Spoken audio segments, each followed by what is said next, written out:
L'espoir, c'est une bonne chose ou pas tant que ça?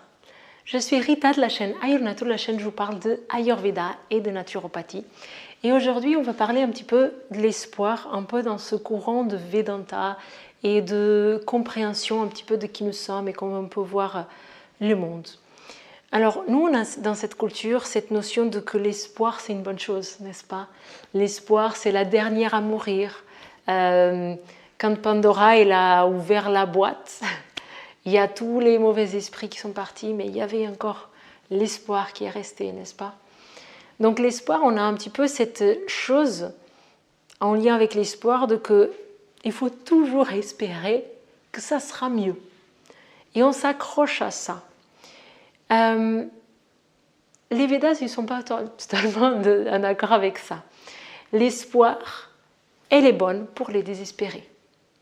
Mais en fait, dans l'approche védique, on comprend une chose qui est très claire, qui est vraiment posée, que c'est pour toute chose qui arrive dans l'univers, dans notre vie, dans toute chose qui arrive, qui peut arriver, tout est fait, il y a une cause.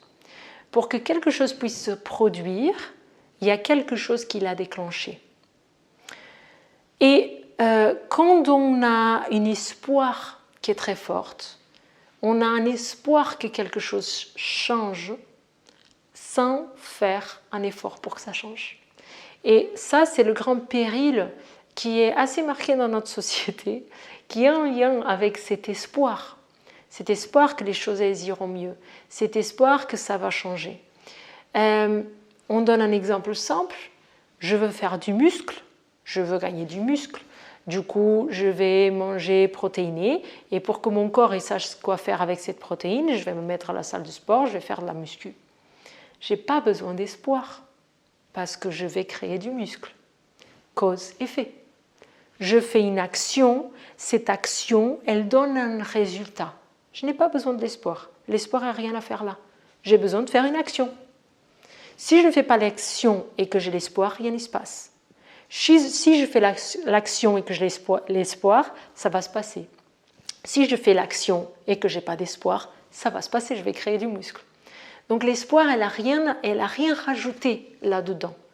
Ce qui a fait que j'ai créé du muscle, j'avais envie de créer du muscle, ce qui a fait que j'ai créé du muscle, c'est que j'ai fait une action. Je suis allée à la salle de sport, j'ai changé mon alimentation, etc. Et du coup, ça a apporté ses fruits. Si il y a des personnes qui ont des morphotypes où ils n'arrivent pas à créer du muscle, elles vont à la salle de sport, elles font ça, etc.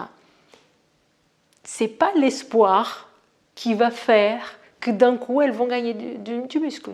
Non, il faut faire une étude. Nous, en Ayurveda, on peut regarder ça. Pourquoi est-ce que la personne n'arrive pas à prendre du muscle? En général, c'est une composante vata qui est là-bas. Et du coup, il faut apaiser. Des fois, c'est le stress. Des fois, c'est ci. Des fois, c'est ça. Donc, il y a toujours une action qui a besoin. Là, l'action, si par exemple, le vata, il est bloqué, vata, il est déséquilibré, à ce moment-là, on va essayer de le dééquilibrer par X actions différentes. C'est ce qu'on fait en Ayurveda.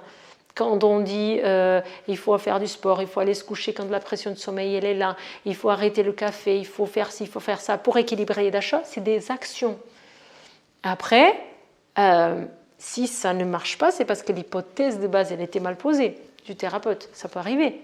Donc il faut faire d'autres types d'actions pour avoir le résultat qu'on veut. Mais il faut une cause pour avoir un effet. Action-réaction. Il faut une action pour avoir une réaction. Ce n'est pas l'espoir qui fait ça. Okay. J'ai l'espoir, j'aime beaucoup mon mari, mais c'est vrai qu'il fait ci, qu'il fait ça, qu'il me tape.